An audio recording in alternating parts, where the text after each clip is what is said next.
Modern pop culture often feels like a sequence of intense emotional peaks. The aesthetic is an overwhelming, raw energy hitting audiences at maximum velocity. This same kinetic force translates directly into the branding of global pop phenomenons, relying on high-contrast colors and subjects captured mid-movement, suspended in motion. But an uncontained explosion of emotion cannot sustain a 10-minute video or a 2-hour concert. That feeling of wild, unfiltered energy requires precise mathematical control to execute consistently. Behind the euphoria, creators deploy strict acoustic formulas and rigid design parameters. They actively manipulate human attention to manufacture a simulated emotional vertigo. In the digital age, authenticity is rarely a happy accident discovered in the studio. It is a highly engineered product built inside labor-intensive frameworks.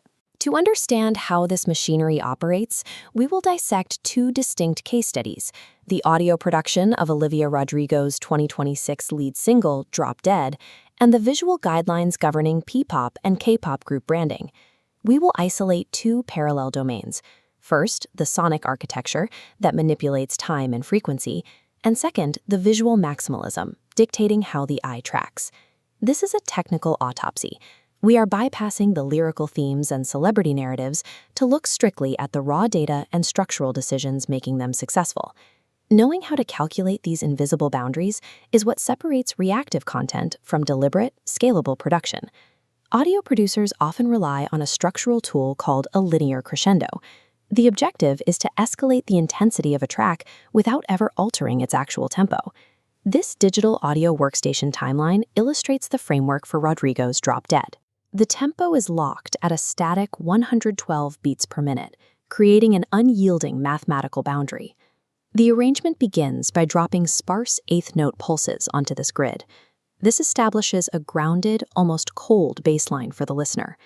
As the track reaches its climax, the producer floods the timeline with 16th-note drum subdivisions, drastically multiplying the amount of acoustic information happening within the exact same span of time. Cramming that high density of rhythm against a static grid creates physical friction. The song never speeds up, but the listener feels the exact physical sensation of a runaway train. To conceal the math behind this trick, the track utilizes vintage 80s-style synth pads early on. The warm, sustained chords of an instrument like a Roland Juno 60 mask the incoming rhythmic complexity. Producers call this boiling the frog. By manipulating subdivision density instead of tempo, the track achieves a feeling of total chaos, while the engine driving it remains completely under control. That control extends to the physical space the music occupies. Producers use EQ to carve out highly specific real estate for each element, often employing an extreme V-shaped curve.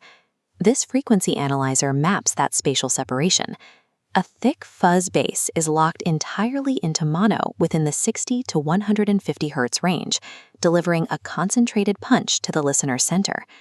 Pushing in the exact opposite direction, shimmering orchestral strings are panned extremely wide, occupying the airy, high-frequency tier from 8 to 12 kHz. Pushing the bass strictly down and the strings strictly up creates a massive acoustic vacuum directly in the middle of the track's frequency spectrum. That void is entirely deliberate. The dry, unreverberated waveform of the lead vocal fills that empty space, completely free from overlapping frequencies that would mask its detail. This spectral carving is a signature technique used by producers like Dan Nigro. It forces the unpolished vocal directly to the front of the speaker.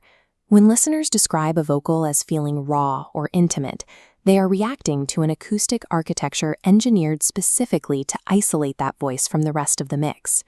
With the sonic space carved out, music theory provides the emotional temperature.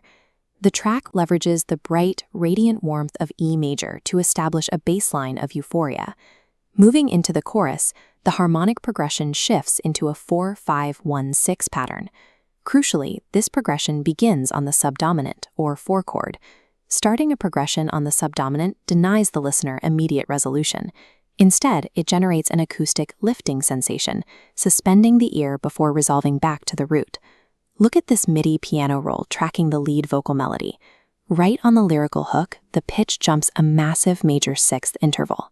To execute that specific leap, a vocalist has to forcefully transition out of a breathy head-voice register and push directly into a full-chested belt. It requires literal, physical exertion. This vocal strain perfectly mirrors the lyrical narrative, where the narrator transitions from the quiet, digital grime of online stalking into an idealized, high-stakes infatuation. The mechanical effort of jumping a major sixth, layered on top of that suspended subdominant chord progression, manufactures the literal, stomach-dropping feeling of vertigo. This methodology, using strict rules to simulate uncontained energy, translates perfectly into the visual branding rules governing groups like BTS and SB19. Graphic designers in this space utilize a concept called fluid maximalism. This requires maintaining high-density layouts while strictly forbidding any visual containment structures. In practice, this means an absolute prohibition against using borders, frames, rigid tables, or plain white backgrounds anywhere in the asset. Containment structures tell the human eye that the data has limits. Removing those borders prevents the viewer from feeling safe, suggesting an energy that extends well past the edge of the screen. Instead of boxes, designers guide the eye using large, three-dimensional typography and vibrant, flowing energy patterns that weave seamlessly behind the subjects. Applying depth to the typography creates a Z-axis pop, projecting the text forward in the exact same way that a V-shaped EQ curve projects a lead vocal forward into the room. Audio production mathematically carves out a physical space for the voice to hit you. Viral design carves out a borderless, unobstructed path to trap your attention. Near the climax of the song Drop Dead, the dry intimacy of the verses gives way to a massive plate reverb. It mirrors scrolling past a simple text feed and getting hit with a maximalist, high-res graphic. The production scales up to mimic the idealized perfection of a crush, a sonic equivalent to standing inside the Hall of Mirrors at Versailles. But the track ends with a discordant, non-resolving guitar solo. This abrupt shift to 90s indie rock chaos acts as a deliberate metatextual anchor.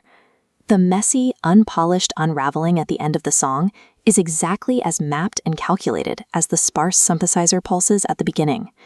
This mirrors the labor-intensive, hyper-polished 3D illustrations required to sell audiences on a specific message, that human connection and raw artistry cannot simply be generated by a machine.